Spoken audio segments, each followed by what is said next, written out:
Hi, എൻ്റെ പേര് ആൻ്റണി അഭിജിത്ത് എന്നാണ്. ഞാനൊരു ആനിമൽ റെസ്ക്യൂറാണ്. കൊടുങ്ങല്ലൂരാണ് എൻ്റെ വീട്. ഇന്നത്തെ പ്രൈം ബ്രോഡ്കാസ്റ്റിൽ തെരുവിലെ മൃഗങ്ങൾക്ക് വേണ്ടിയിട്ട് അല്ലെങ്കിൽ അവരുടെ വിശേഷങ്ങൾ, അവരുടെ പ്രശ്നങ്ങൾ, സ്ട്രീറ്റ് ഡോഗ് ഇഷ്യൂസ് ഇതിനെ പറ്റിയിട്ടൊക്കെ സംസാരിക്കാൻ വേണ്ടിയിട്ടാണ് ഞാൻ വന്നിരിക്കുന്നത്.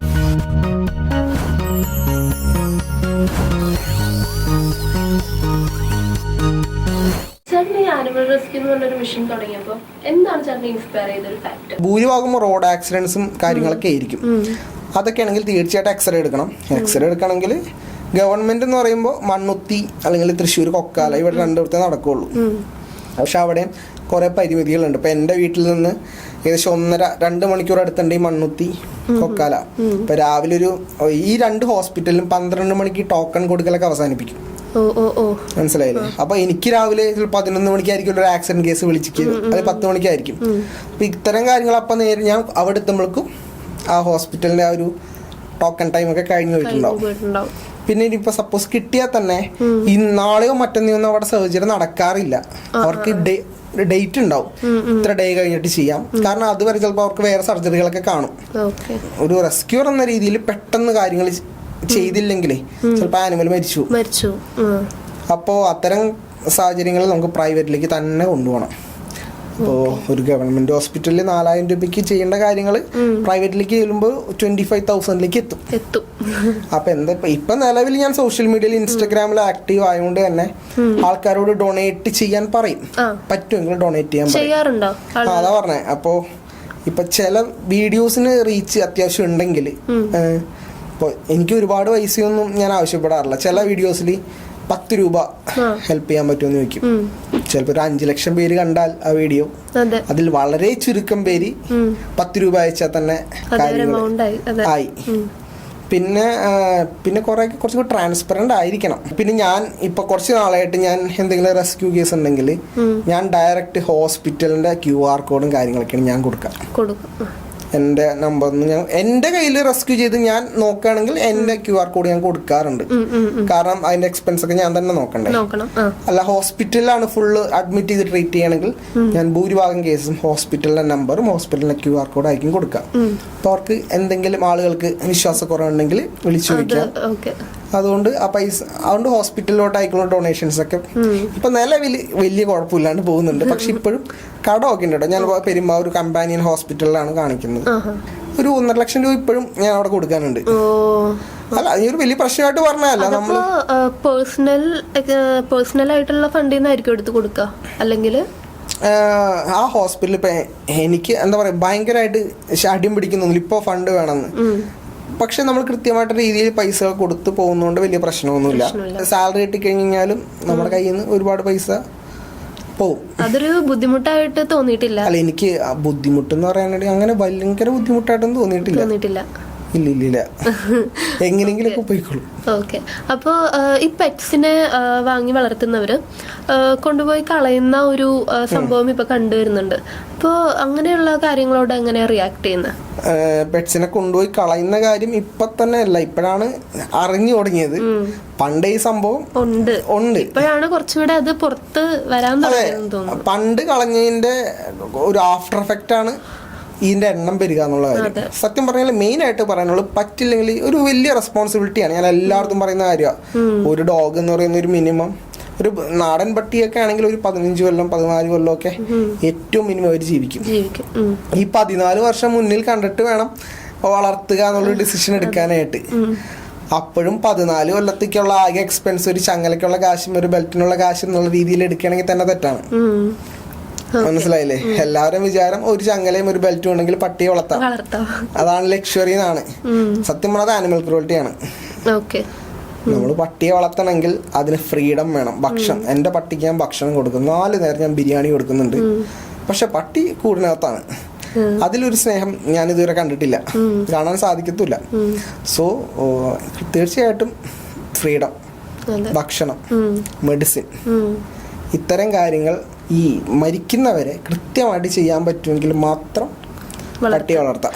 ഈ മനുഷ്യനുള്ള പോലെ തന്നെ എല്ലാ ഫീലിങ്സും ആനിമൽസിനും ഉണ്ട് എന്ന് പറഞ്ഞു കഴിഞ്ഞാൽ എന്ത് പറയും? നമ്മളുടെ ഏറ്റവും അടുത്ത് നിൽക്കുന്ന മനുഷ്യരുടെ കൂടെ അല്ലെങ്കിൽ മനുഷ്യരെ ഡൊമസ്റ്റിക്കേറ്റ് ചെയ്ത മനുഷ്യന്റെ സഹോദരൻ എന്ന് വിളിക്കാൻ പറ്റുന്ന ഒരു ആനിമലാണ് ഡോഗ്.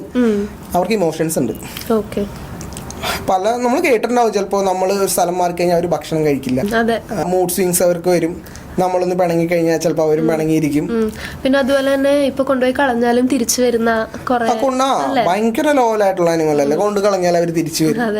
അവർക്ക് നമ്മളില്ലാണ്ട് പറ്റില്ല. അത് ജനറ്റിക്കലി നോക്കിയാൽ പോലും മനുഷ്യനെ ഡിപ്പെൻഡ് ചെയ്ത് ജീവിക്കാൻ മാത്രമുണ്ടായ അല്ലെങ്കിൽ നമ്മളെ സെലക്ടീവ് ബ്രീഡിങ് വഴി നമ്മൾ ഉണ്ടാക്കിയെടുത്തൊരു ആനിമൽ ആണ് ഡോഗ്. അവർക്കിനി ഒരു തിരിച്ചുപോക്ക് സാധ്യമല്ല ഓരോരുത്തേക്കും. കാട്ടിലൊന്നും ഇനി അവർക്ക് കാട്ടിൽ അവരുടെ പൂർവികരൊന്നും ഇല്ലല്ലോ.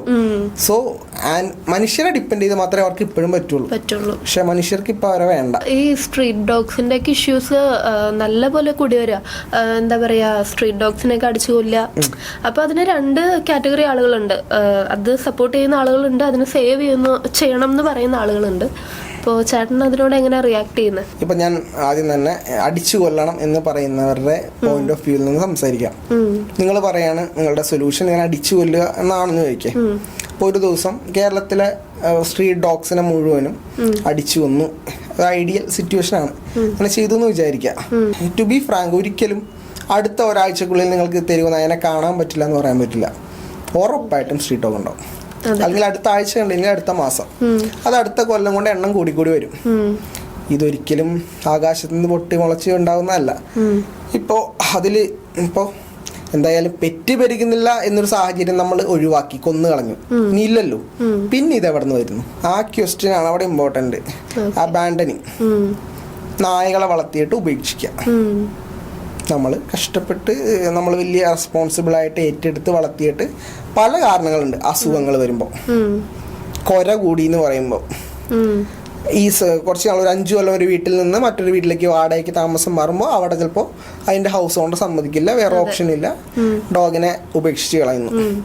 അല്ലെങ്കിൽ ഇപ്പം ഞാൻ ഈ അടുത്ത് കേട്ടൊരു ന്യൂസാണ്, എന്താ കുറുക്കനെ അടിച്ചു സ്വന്തം വീട്ടിലെ പട്ടിയെ, പാനിക്കായി, ഇനിയിപ്പോൾ വിഷബാധ ഉറപ്പാണ് ഡോഗിന്. ആ ഡോഗിനെ കൊണ്ടേ കളയുക. ഇനി പിന്നെ തൊടാൻ പോലും, അത്രയും നാള് ഭക്ഷണം കൊടുത്ത് നമ്മൾ നോക്കിയ പട്ടിയെ പിന്നെ നമുക്ക് തൊടാൻ പോലും പേടിയാ.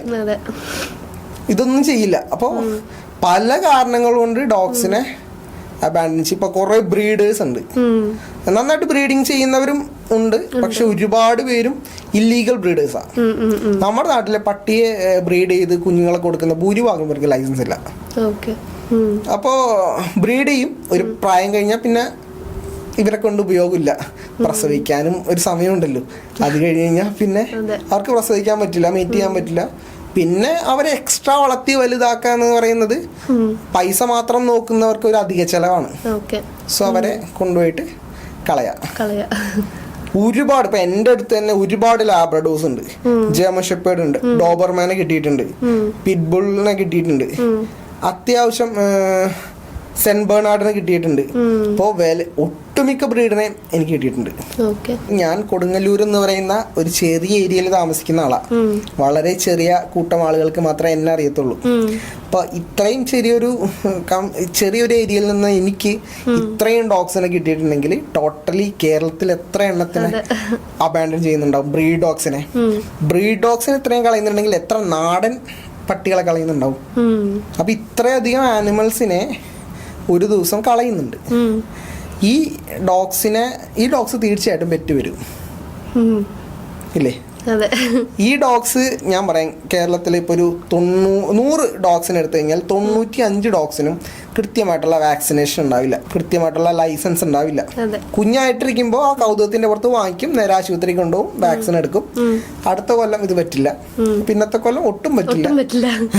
പിന്നത്തെ മറന്നുപോകും, അതൊന്നും പറ്റില്ലല്ലോ. സോ ഇതൊന്നും ചെയ്യില്ല. പിന്നീട് ഓരോ വർഷം ചെല്ലുന്തോറും ബുദ്ധിമുട്ടാണ് ഇവരെ കൊണ്ട്. ആദ്യത്തെ കൗതുകമൊക്കെ മാറും. വാങ്ങുന്നവര് അബ്രോഡ് പഠിക്കാൻ പോവും, കല്യാണം കഴിച്ചു പോവും, വേറെ വീട് മാറിപ്പോവും. സോ കമ്മിറ്റഡ് ആയിട്ട് ഈ റെസ്പോൺസിബിലിറ്റി ഏറ്റെടുക്കുന്ന പെറ്റ് പാരന്റ്സ് ഒന്നും ഇല്ല കേരളത്തിൽ. ഭൂരിഭാഗം പട്ടി വളർത്തുന്നവരാ, പെറ്റ് പാരന്റ്സ് ഒന്നും അല്ല. സോ ഈ പട്ടി വളർത്തുന്നവരും പെറ്റ് പാരന്റ്സും തമ്മിലുള്ള ഡിഫറൻസ് എന്താ? അതാ പറഞ്ഞത്.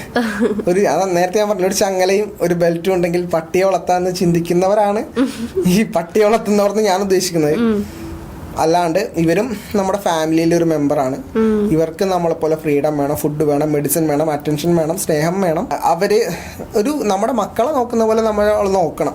അത്രയും ലോയലായിട്ട് അവർ ഇങ്ങോട്ട് പെരുമാറുന്നുണ്ട്. അപ്പൊ അങ്ങനെ നോക്കുന്നവരെ മാത്രമേ ഒരു പാരന്റ്, പെറ്റ് പാരന്റ്, ഇപ്പോൾ ഞാൻ ഡോഗ് എന്ന് തന്നെ പറയുന്നില്ല, ഏതൊരു ആനിമലിനെ സ്വന്തം ഒരു വളർത്തുമൃഗം അല്ലെങ്കിൽ ശരിക്കും മീനിങ്ഫുൾ ആയിട്ടൊരു വളർത്തുമൃഗം അല്ലെങ്കിൽ നമ്മുടെ പെറ്റായിട്ട് കാണുന്നവരെ, അങ്ങനെ കാണുന്നവരെ മാത്രമേ ഞാൻ അങ്ങനെ വിചാരിക്കുന്നുള്ളൂ.